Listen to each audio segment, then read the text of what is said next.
Selamat datang di channel kami, channel Khoir Channel. Kali ini kita akan membahas tentang 4 hewan purba yang masih hidup di zaman sekarang. Sebelum kalian menyaksikan videonya, jangan lupa untuk klik tombol like, subscribe, dan loncengnya agar kalian tidak ketinggalan tentang video terupdate yang lainnya.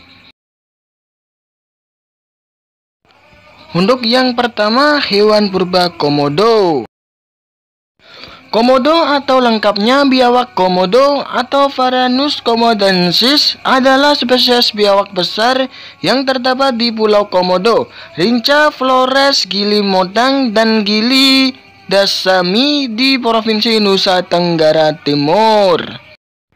Biawak ini oleh penduduk asli Pulau Komodo juga disebut dengan nama setempat Ora.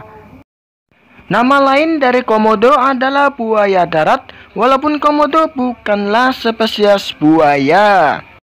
Komodo merupakan spesies terbesar dari familia Varanidae, sekaligus kadal terbesar di dunia dengan rata-rata panjang 2-3 meter dan beratnya bisa mencapai 100 kg. Komodo merupakan pemangsa puncak di habitatnya karena sejauh ini tidak diketahui adanya hewan karnivor besar lain selain biawak ini di seberang geografisnya. Tubuhnya yang besar dan reputasinya yang mengerikan membuat mereka menjadi salah satu hewan purba paling terkenal di dunia. Sekarang habitat komodo yang sesungguhnya telah menyusut akibat aktivitas manusia, sehingga lembaga IUCN memasukkan komodo sebagai spesies yang rentan terhadap kepunahan. Biawak komodo telah ditetapkan sebagai hewan yang dilindungi oleh pemerintah Indonesia dan habitatnya dijadikan taman nasional, yaitu Taman Nasional Komodo yang tujuannya didirikan untuk melindungi mereka. Yang kedua, ikan arwana. Arwana Asia atau Scleropagus formosus atau siluk merah adalah salah satu spesies ikan air tawar dari Asia Tenggara.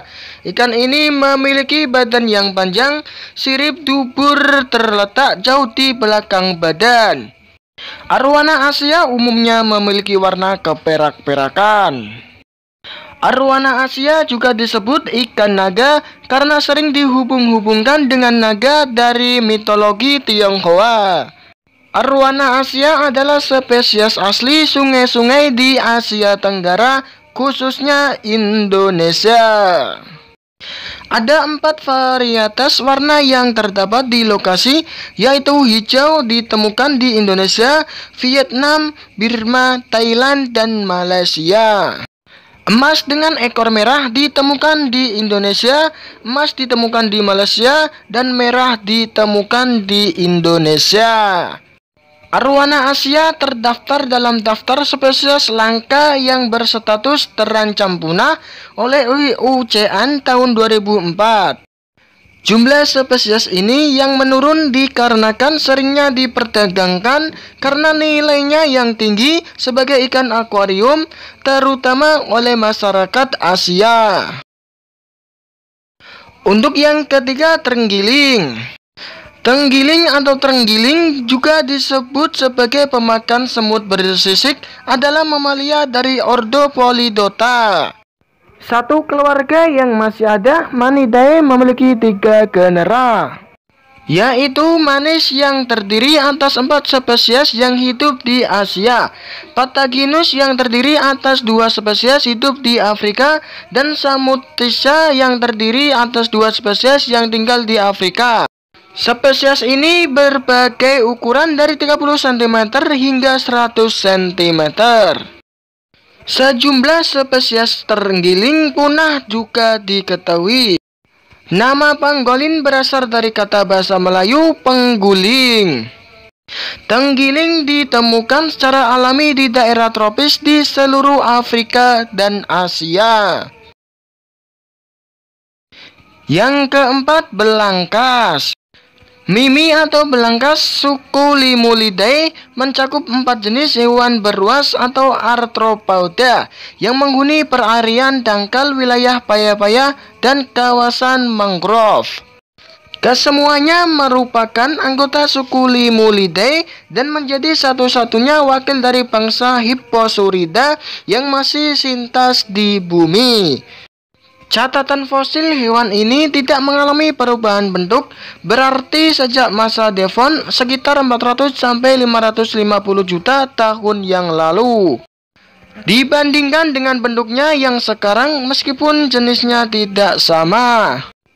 Orang Jawa menyebut mimi untuk yang berjenis kelamin jantan dan mimtuna untuk yang betina. Hewan ini monogamik sehingga sering dijadikan simbol kelanggengan pasangan suami istri. Orang Inggris mengenalnya sebagai Hershey crab atau ketam ladam karena bentuknya yang dianggap seperti ladam kuda. Belangkas merupakan satwa dilindungi di Indonesia. Ekstrak plasma darahnya atau hemocyte banyak digunakan dalam kajian biomedis dan lingkungan.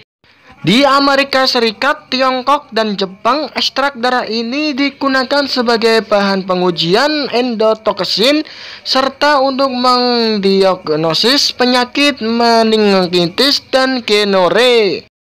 Serum antitoksin menggunakan belangkas telah berkembang di Eropa, Amerika Serikat, Jepang, dan Asia Barat.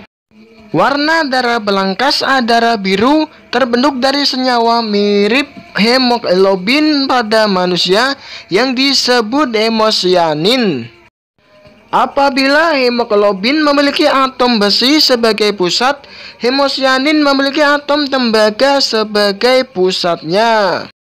Daging dan telur belangkas bisa dikonsumsi. Masyarakat Melayu di Kota Tinggi, Johor mengenal masakan asam pedas dan sambal tumis belangkas. Belangkas juga disantap dengan hanya memanggang atau membakar saja. Namun belangkas menghasilkan sejenis racun yang bisa memabukkan. Hanya bagian tertentu saja yang boleh dimakan dan hanya seorang yang sudah terbiasa dan ahli saja yang mengetahui cara menyajikan makanan laut belangkas ini dengan aman.